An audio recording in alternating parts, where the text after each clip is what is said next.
उत्तर प्रदेश की कुछ बड़ी खबरों का नमस्कार। मैं हूं आपके साथ शुभ शुक्ला। आप देख रहे हैं नेशन आप समाचार। अमेठी में सर्पदंश से एक युवती की दर्दनाक मौत हो गई।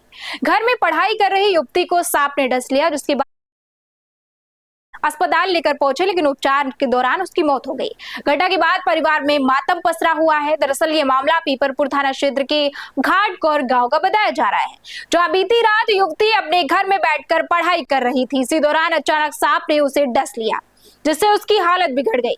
परिजन आनन फानन में युवती को इलाज के लिए लेकर पहुंचे, जहां इलाज के दौरान उसने दम तोड़ दिया। युवती की मौत की खबर मिलते ही परिवार में कोहराम मच गया। सूचना पर पहुंची पुलिस ने शव को कब्जे में लेकर पोस्टमार्टम के लिए भेज दिया है। पुलिस मामले में आवश्यक कार्यवाही कर रही है। कमरे में बैठ के सोफे पर बैठ के पढ़ाई कर रही थी। जब वो नीचे पैर रखी तो सांप ने उसे काट लिया। और मेरा नाम सरिता है। मैं उसे तुरंत जो है अपने साधन से वहाँ लोहरा मोड़ ले गई, फिर वहाँ आस्था हॉस्पिटल ले गए, वहाँ जवाब हो गया। आते वक्त उसकी मौत हो गई। तो 19 साल 6 महीने हो गए। किस क्लास में पढ़ती? तो अब की उसका BA वहीं कानपुर में वायरल बुखार का प्रकोप बढ़ता जा रहा है। अस्पतालों में बुखार, जुकाम, खांसी और शरीर दर्द की शिकायत लेकर मरीज पहुंच रहे हैं। डॉक्टरों ने लोगों को खान पान और स्वास्थ्य को लेकर सतर्क रहने की सलाह दी है। गर्मी के मौसम में एसी, ठंडे पेय पदार्थ और खान पान में लापरवाही के कारण वायरल संक्रमण का खतरा बढ़ रहा है। डॉक्टरों के मुताबिक अचानक तापमान में बदलाव से शरीर प्रभावित होता है, जिससे लोग सर्दी, जुकाम और बुखार की चपेट में आ रहे हैं।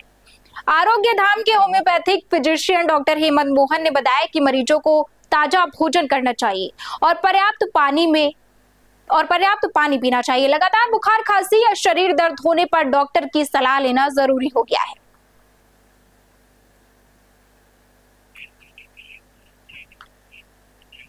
वहीं श्रावण मास के पहले सोमवार को लेकर औरैया प्रशासन पूरी तरह से तैयार है। श्रद्धालुओं की भीड़ को देखते हुए डीएम और एसपी ने देवकली मंदिर पहुंचकर सुरक्षा और व्यवस्थाओं का निरीक्षण किया। डीएम और एसपी ने मंदिर परिसर में सुरक्षा व्यवस्था, यातायात, पार्किंग और साफ सफाई का जायजा लिया। इस दौरान ड्यूटी पर तैनात पुलिस और प्रशासनिक अधिकारियों को श्रद्धालुओं की सुविधा को लेकर जरूरी दिशा निर्देश दिए गए। अधिकारियों ने महिला, बुजुर्ग और दिव्यांग श्रद्धालुओं की सुविधाओं का विशेष ध्यान रखने के निर्देश दिए। निरीक्षण के बाद डीएम और एसपी ने देवकली मंदिर में भगवान शिव का जलाभिषेक कर प्रदेश वासियों की सुख समृद्धि की कामना की।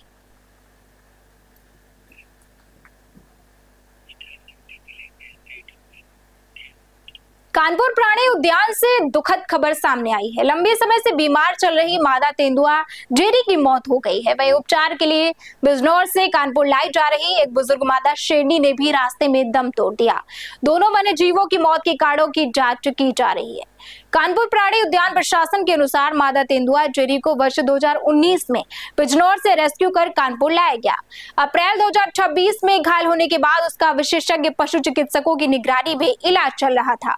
तमाम प्रयासों के बावजूद 1 अगस्त को जेरी की मौत हो गई। वहीं बिजनौर के अमानगढ़ से उपचार के लिए कानपुर लाई जा रही बुजुर्ग मादा शेरनी ने भी रास्ते में दम तोड़ दिया।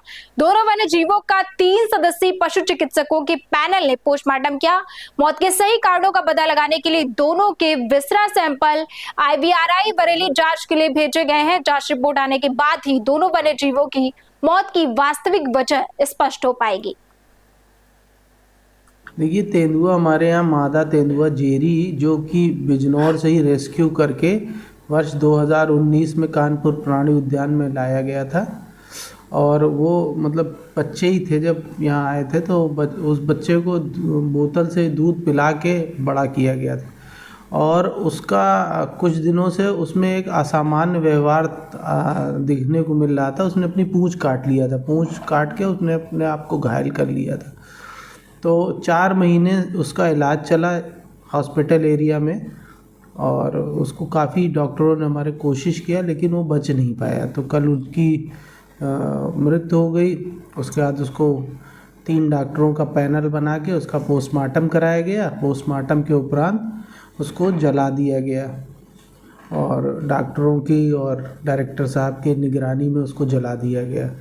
और इसी कल बिजनौर से अमानगढ़ से एक रेस्क्यू करके एक टाइगरस आई थी और वहाँ के रेंज ऑफिसर है वहाँ की अंकिता, वो लेके आई थी वो अपनी टीम के साथ। तो रास्ते में 40 किलोमीटर पहले ही, कानपुर पहुँचने से 40 किलोमीटर पहले ही उसकी देहांत हो गया उसका। तो उसको फिर यहीं पोस्टमार्टम, कानपुर जू में ही उसका पोस्टमार्टम कराया गया और पोस्टमार्टम में डॉक्टरों ने बताया कि वो काफ़ी बूढ़ी थी और शिकार नहीं कर पा रही थी, उसके मल्टीपल आर्गन फेलियर थे, यानी उसके सारे शरीर के अंगों ने काम करना धीरे धीरे बंद कर दिया था। उसकी 15 साल प्लस एज बता रहे थे डॉक्टर लोग।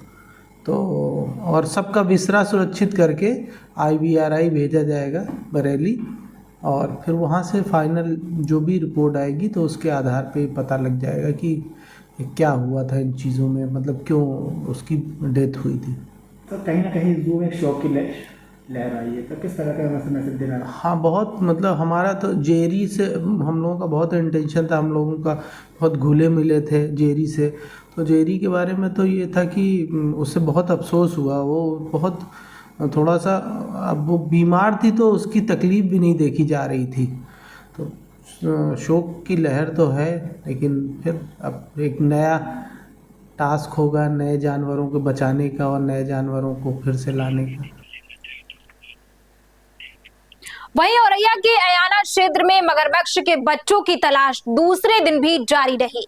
वन विभाग की टीम लगातार रेस्क्यू अभियान चला रही है, लेकिन अभी तक मगरमच्छ के बच्चों का पता नहीं चल सका। मामला अयाना थाना क्षेत्र के तातारपुर कला गांव का बताया जा रहा है, जहां मगरमच्छ के बच्चों की सूचना के बाद वन विभाग की टीम लगातार तलाश में जुटी हुई है। रेस्क्यू अभियान के तहत वन विभाग ने बुलडोजर से गड्ढे की सफाई कराई और पंपिंग सेट की मदद से पानी निकलवाया, लेकिन काफी प्रयासों के बाद भी मगरमच्छ ने बच्चों का कोई भी सुराग नहीं मिल सका। मौके पर वन रेंजर धर्मवीर पहुंचे और स्थिति का जायजा लिया। वन दरोगा अभिषेक मिश्रा और रूबी की निगरानी में रेस्क्यू अभियान लगातार जारी है। वन विभाग की टीम आसपास के इलाकों में भी निगरानी कर रही है ताकि मगरमच्छ के बच्चों को सुरक्षित पकड़ा जा सके।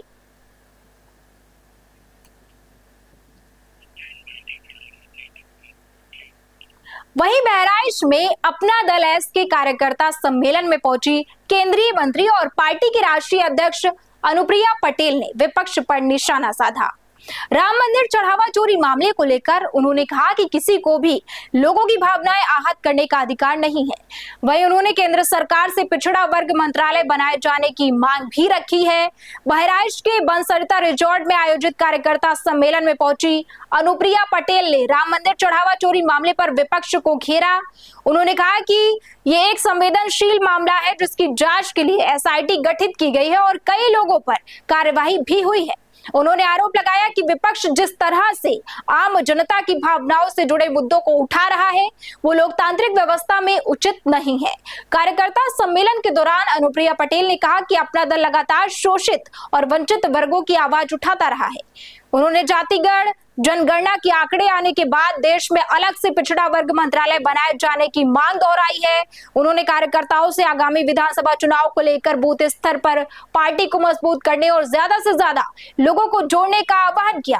वहीं एनडीए में सीट बंटवारे के सवाल पर अनुप्रिया पटेल ने कहा कि अभी इसको लेकर कोई भी बातचीत नहीं हुई है, लेकिन अपना दल अधिक से अधिक सीटों पर चुनाव लड़ने की तैयारी कर रहा है। राम मंदिर में चढ़ावा चोरी हुई, हम सभी जानते हैं, और एक व्यापक स्तर पर लोगों की भावनाओं को ठेस भी पहुंची, लेकिन सरकार ने इसका संज्ञान नहीं लिया। इस पे SIT भी गठित हुई, जांच चल रही है, 8 लोगों की गिरफ्तारियां हुई और पूरा प्रदेश देख रहा है कि किस तरीके से उनकी पूरी संपत्तियों की, उनके रिश्तेदारों की संपत्तियों की भी जांच चल रही है। SIT की जांच अभी पूरी नहीं हुई है, हमें इसकी रिपोर्ट का, फाइनल रिपोर्ट का इंतजार करना चाहिए। संसद परिसर में जो हमारे विपक्ष के साथियों ने राम मंदिर के चढ़ावा चोरी पर जो प्रदर्शन किया, मैं ये मानती हूँ कि लोकतंत्र में विपक्ष का अधिकार है। राम मंदिर चढ़ावा चोरी एक ऐसा विषय है जो संवेदनशील है, इसलिए निश्चित रूप से विपक्ष का अधिकार है, लेकिन हम जब अपने अधिकार का उपयोग करते हैं तो हमें यह भी ध्यान रखना चाहिए कि उसमें हमें कभी किसी की भावनाओं को ठेस नहीं पहुंचाएंगे। आप निश्चित रूप से राम मंदिर के चंदा चोरी के विषय को उठाइए, पूरे जोर से उठाइए। हमारी सरकार उस मुद्दे के संज्ञान में ले चुकी है, उस पर जो बड़ी कार्रवाई होनी चाहिए वो हो भी रही है, लेकिन इसमें धार्मिक प्रतीकों का आप उपयोग करेंगे तो निश्चित रूप से लोगों की भावनाओं का ठेस पहुंचेगी और इसलिए हम इसकी कतई स्वीकार रही है। हमारी पार्टी इस स्वरूप में विरोध प्रदर्शन। वहीं अमेठी में सड़क किनारे एक अज्ञात बुजुर्ग का शव मिलने से पूरे इलाके में हड़कंप मच गया है। राहगीरों की सूचना पर मौके पर पहुंची पुलिस ने शव को कब्जे में लेकर पोस्टमार्टम के लिए भेज दिया है। मामला मोहनगंज कोतवाली क्षेत्र का है, जहां पुरानी ITI के पास सड़क किनारे एक बुजुर्ग का शव पड़ा मिला। स्थानीय लोगों ने शव देखकर पुलिस को सूचना दी। मौके पर पहुंची पुलिस ने घटनास्थल का निरीक्षण कर शव को कब्जे में ले लिया और पोस्टमार्टम के लिए भेज दिया। फिलहाल पुलिस मृतक की पहचान कराने का प्रयास कर रही है। पुलिस का कहना है कि पोस्टमार्टम रिपोर्ट और जांच के आधार पर आगे की विधिक कार्यवाही की जाएगी।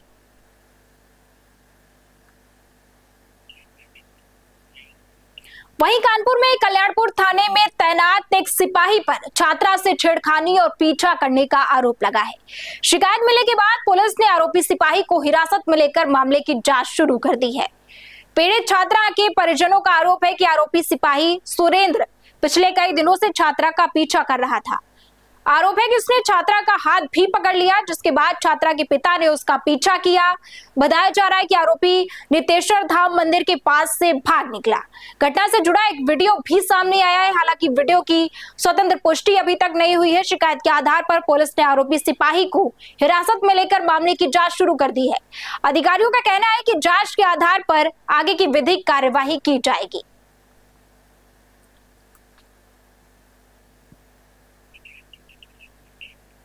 उत्तर प्रदेश विधानसभा के मानसून सत्र से पहले समाजवादी पार्टी अध्यक्ष और पूर्व मुख्यमंत्री अखिलेश यादव ने योगी सरकार पर निशाना साधा।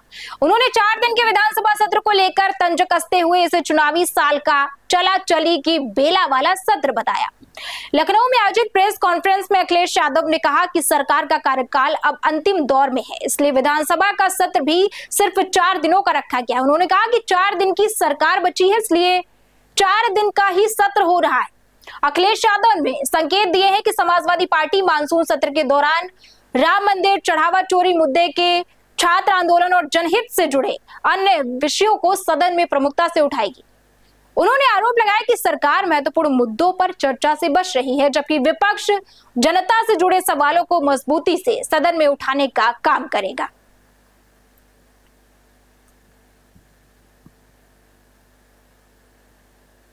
कांवड़ यात्रा को देखते हुए गाजियाबाद में रोडवेज बसों के संचालन में बड़ा बदलाव किया गया है। 12 अगस्त तक शहर के भीतर किसी भी मार्ग से रोडवेज बसों का संचालन नहीं होगा। सभी बसों को वैकल्पिक मार्गों से चलाया जाएगा। परिवहन निगम के अनुसार सीमापुरी बॉर्डर, तुलसी निकेतन, आनंद विहार और कौशाम्बी की ओर से आने वाली बसें शहर में प्रवेश नहीं करेंगी। इन्हें UP gate, NH9, Dasna, eastern peripheral expressway और दिल्ली देहरादून एक्सप्रेसवे के रास्ते गंतव्य तक भेजा जाएगा। बुलंदशहर से आने वाली बसों को लालकुआं से आगे शहर में प्रवेश नहीं मिलेगा। यात्रियों को सफर से पहले अपने रूट की जानकारी लेकर ही बस पकड़ने की सलाह दी गई है। डायवर्जन के कारण बसों की दूरी बढ़ने से किराए में भी इजाफा हुआ है। कश्मीरी गेट के हरिद्वार का रोडवेज किराया 386 कर दिया गया है। परिवहन निगम का कहना है कि अन्य लंबी दूरी के रूटों पर भी आवश्यकता अनुसार संशोधित किराया लागू किया जाएगा।